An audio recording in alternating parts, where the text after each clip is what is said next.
Thank you, Mr. Chairman, and thank you, Chair Yellen, for being here today. You know, one of the tools that Congress has given the Fed to combat too big to fail is Section 165 of Dodd-Frank. This is the section that requires large financial institutions to submit plans each year describing how they could be liquidated in a rapid and orderly fashion without bringing down the entire economy or needing a taxpayer bailout.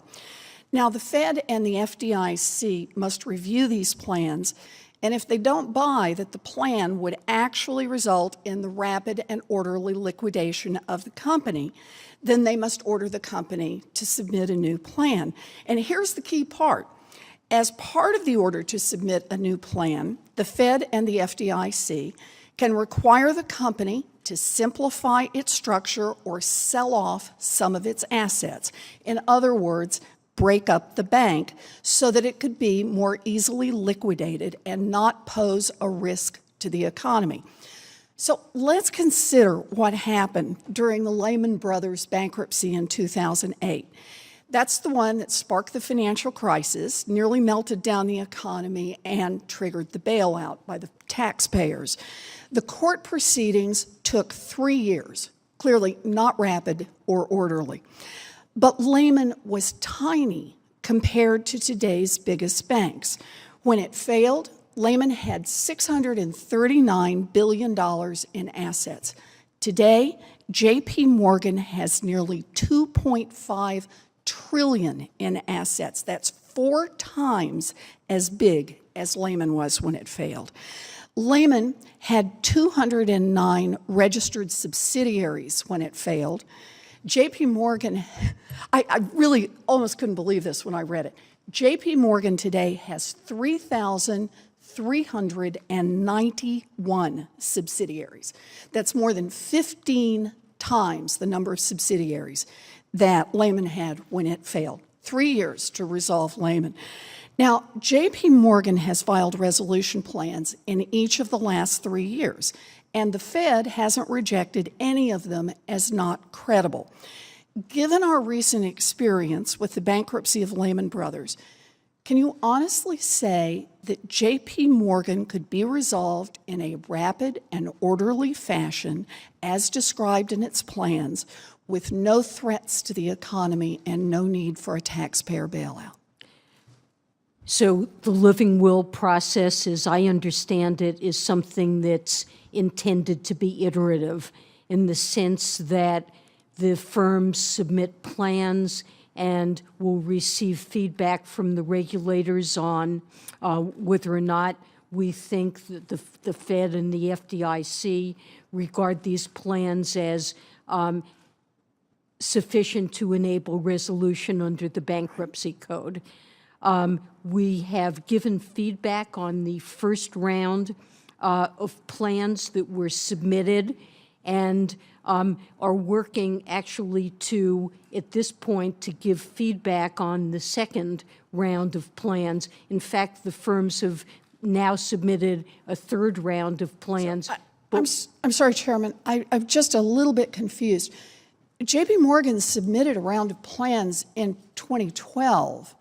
And my understanding is that neither the Fed nor the FDIC said that those plans were not credible. It then submitted plans in 2013, and neither the Fed nor the FDIC said they were not credible. And it has submitted plans in 2014. So I'm not quite sure on whether you're saying the plans are not credible and you're continuing to talk with them and asking them to change their plans. Is that the case?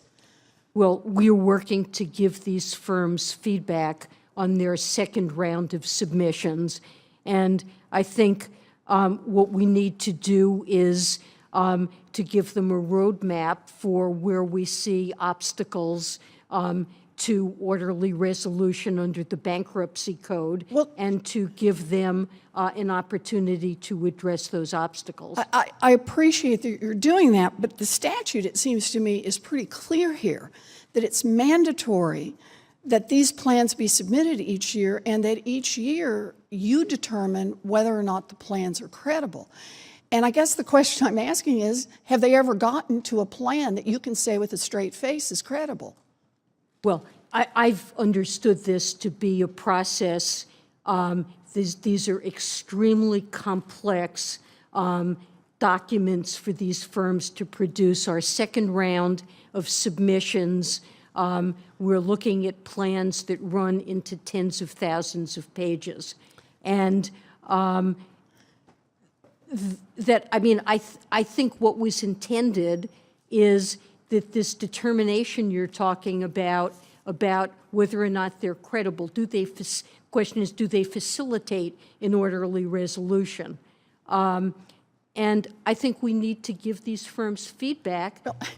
So I'll stop there because we're running out of time, but I have to say, Chair Yellen, I think the language in the statute is pretty clear that you are required, the Fed is required to call it every year on whether these institutions have a credible plan.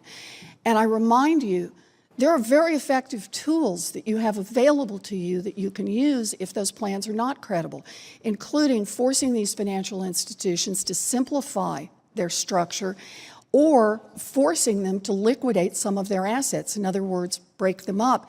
And I just want to say one more thing about this process. The plans are designed not just to be reviewed by the Fed and the FDIC, but also to bring some kind of confidence to the marketplace and to the American taxpayer that, in fact, there really is a plan for doing something if one of these banks starts to implode. You said that these plans run to the tens of thousands of pages. All I can say is that what's been released to the public is 35 pages long. That's about 1 page for every 100 subsidiaries that have to be dealt with. I think that the plans that have been released by these companies have not been something that the public can look at and say, yeah, I see that they've got a plan to get through this. So I hope you would urge greater transparency by these large financial institutions that are required to submit these plans. And I hope the Fed will be making a call on whether or not the Fed, under its statutory responsibility, sees these plans as credible for resolving these financial institutions if they hit financial trouble. Thank you. Thank you, Mr. Chairman.